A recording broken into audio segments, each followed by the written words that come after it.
What if the entire global economy is a time bomb disguised as a bank statement? We're not just living in an economy. We are the unwitting subjects of the greatest financial experiment in history, and the bill is about to come due. Welcome to Wealixon, where every story reveals how money, power, and history shape the world we live in. Here, we uncover the patterns behind inflation, crashes, empires, and the lessons they left behind. Today, we are going on a journey. It doesn't start on Wall Street. It starts 5,000 years ago, in the dust of ancient Mesopotamia. Because to understand the unprecedented danger we're in today, you first have to understand the oldest, most powerful tool of control ever invented. A tool that built pyramids, funded wars, toppled kings, and is now pushing our modern world to the brink. That tool is debt, and we are living at the absolute peak of its power. Let's begin with the number $300 trillion. That is the current, staggering weight of total global debt. Government, corporate, household, all in it. It's a figure so vast, it becomes meaningless. It's like trying to count the stars. But let me translate it. That number is nearly 4 times the size of the entire world's annual economic output. To find the answer, we have to go back. All the way back. Picture the sun-baked plains between the Tigris and Euphrates rivers. The year is 3000 BC. The Sumerians are building the world's first civilization, and they have a problem. How do you track who owns what? Their ingenious solution: clay tablets.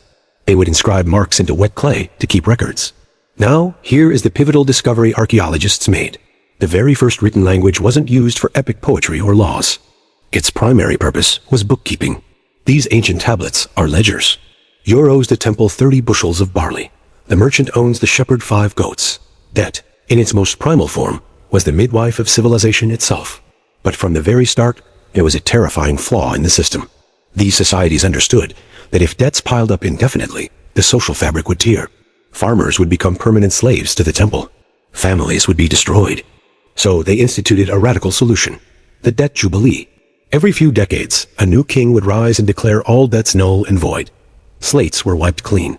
Society could breathe again. Think about the profound wisdom in that. They recognized that debt was not a permanent, natural law. It was a man-made tool. And like any tool, if used without limits, it would destroy its user. The Jubilee was the emergency reset button for civilization. Now, fast forward through the millennia, the tool evolves. In Renaissance Florence, banking families like the Medici aren't lending barley. They're lending gold florins to kings and popes. Debt fuels wars, art, and exploration. But the danger remains. Take 16th century Spain. It was the superpower of its day, flooding its treasury with silver from the mines of Potosi. It was literally sitting on a mountain of money. And yet, it went bankrupt. Not once, but 4 times. Why? Because the Spanish crown borrowed even faster than the silver ships could arrive. Ambition outraced reality. The lesson? No amount of real wealth can save you from the mathematics of compounding debt.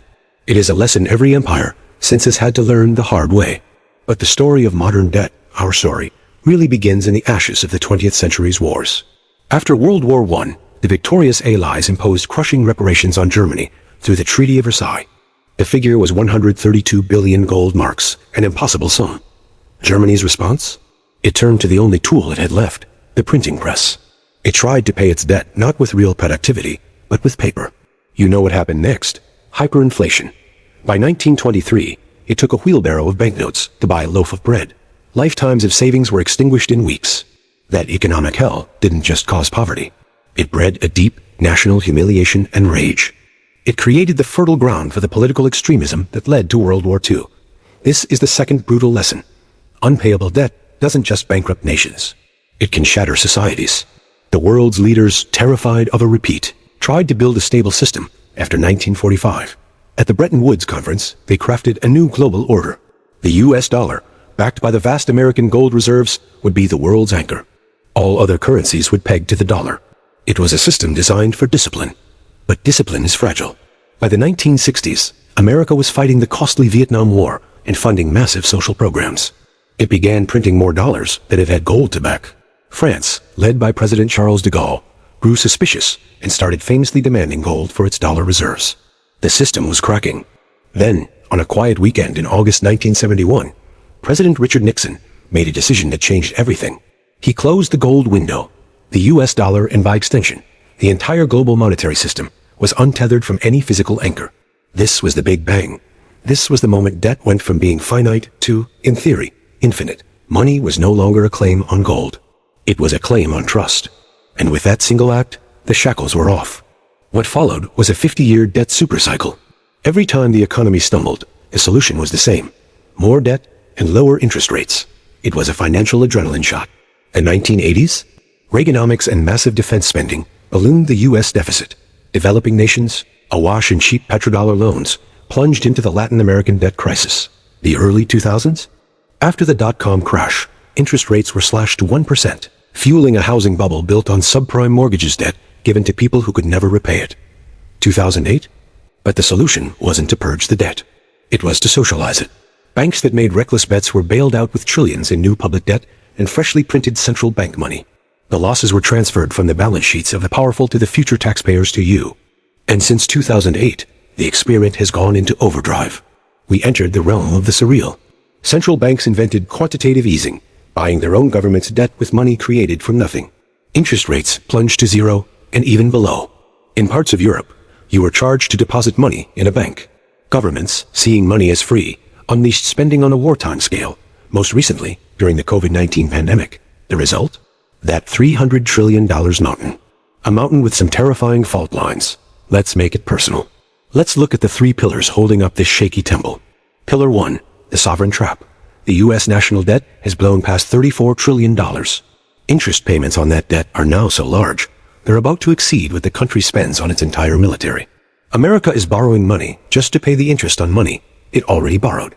This is a financial perpetual motion machine that defies logic.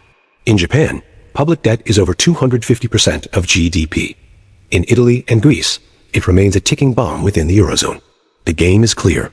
Keep rolling over old debt with new debt, and pray interest rates stay low forever.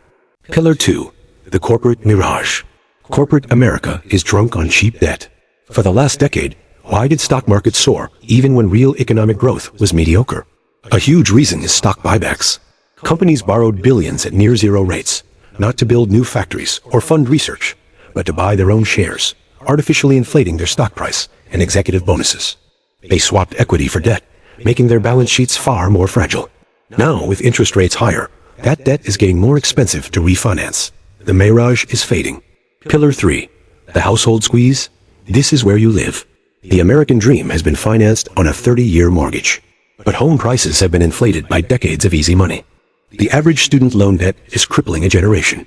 Auto loans stretch to 7 years for cars that depreciate the moment they're re-driven off the lot. For millions, debt isn't a tool for building wealth. It's a necessary chain just to keep up for an education, a home, a car. Their monthly budget is a delicate house of cards, vulnerable to a single job loss or a spike in rates. So here we stand, at the peak of the mountain. The wind is picking up, and history whispers that no civilization has ever stayed here for long. Because debt, in the end, is just a promise. And when promises become too big to keep, they get broken. Always. There are only 3 ways this ends, and history has played out each tragedy countless times. Ending 1, inflation. This is the silent thief. When a government owes too much, it can tacitly encourage its central bank to let the currency lose value. If you owe $100,000, and then inflation cuts the value of the dollar in half, your real debt burden is now only $50,000 in terms of purchasing power. It's a default in slow motion. The creditor is paid back in watered-down dollars. Who loses? Anyone who saved in cash. Anyone on a fixed income. Your paycheck buys less. Your savings erode. It is the most politically palatable path because the cause is diffuse and complex. It doesn't feel like a broken promise. It feels like life just getting more expensive. Ending 2, austerity and default. This is the sudden crash. A country or a corporation or a household simply says, we can't pay. Greece did this in 2012. Argentina has done it repeatedly. Pensions are cut. Services vanish. Banks fail. Savings are wiped out. It is brutal, fast, and socially explosive. It is the debt jubilee, but forced and chaotic, without a wise king to manage it. Ending 3, financial repression. This is the sneaky modern option. Governments, working with central banks, force interest rates to stay below the rate of inflation. Savers and retirees are guaranteed a negative real return on their safe bonds and bank accounts. Their wealth is systematically transferred to the debtor, the government, over time. It's a wealth tax by another name, and it's already happening. Look around. The signs of which path we're on are everywhere. After the inflation spike of 2022, are governments and central banks truly committed to crushing it, if it means causing a deep recession and blowing up the debt market? Or will they, when push comes to shove, accept a new normal of higher inflation to slowly melt the debt away? The painful truth is that the system is now engineered to choose inflation and financial repression. The math demands it. The $300 trillion mountain cannot be climbed down honestly. It must be eroded. This is not a message of doom. It is a message of clarity. The greatest risk you face is not the crash itself, but navigating it with the illusion sold to you by the system that debt is normal, that cash is king, that someone in power will protect you. The lesson from 5,000 years of history is this: real wealth is never a liability on someone else's balance sheet. Your goal cannot be to just accumulate more paper dollars, which are themselves claims on a drowning system. Your goal must be to own things that retain value across system resets. Tangible assets, productive land, energy resources, precious metals. Things that are needed, regardless of what the currency is called. Critical skills. The ability to build, fix, heal, and create real value that people need. Financial intelligence. Understanding these cycles so you're not a passive victim. Knowing when to hold cash, when to hold assets, and when debt is a useful tool versus a deadly trap. Global perspective. Not having all your assets trapped in one jurisdiction or one failing system. The ancient Sumerians knew the debt spiral had to be reset. Our modern leaders have postponed that reset with increasingly complex magic, but physics and mathematics always wins. You are living through the final chapters of the greatest debt experiment in history. You have a choice. Will you be an unaware subject of the experiment, or will you become a student of its inevitable conclusion? If this deep dive into the silent engine of global power, the $300 trillion debt machine, changed how you see the news, your bank account, and your future, then you felt the Wealixon effect. This isn't about fear, it's about vision. In a world drowning in promises, the ultimate advantage is seeing reality clearly. We connect the dots from ancient clay tablets to the Federal Reserve's digital ledger, giving you the context that turns complexity into understanding. Don't navigate the greatest financial reset in modern history blindfolded. You need a guide who isn't selling you anything but the truth. Subscribe to Wealixon right now. Hit that button. Because here, you won't just get headlines, you'll get the historical blueprint. You'll learn not only what's happening, but why it's happening, and more importantly, what has always happened next. Join our community of those who choose to see the game, not just play it. Your financial future depends on what you know. Let's learn together. Subscribe today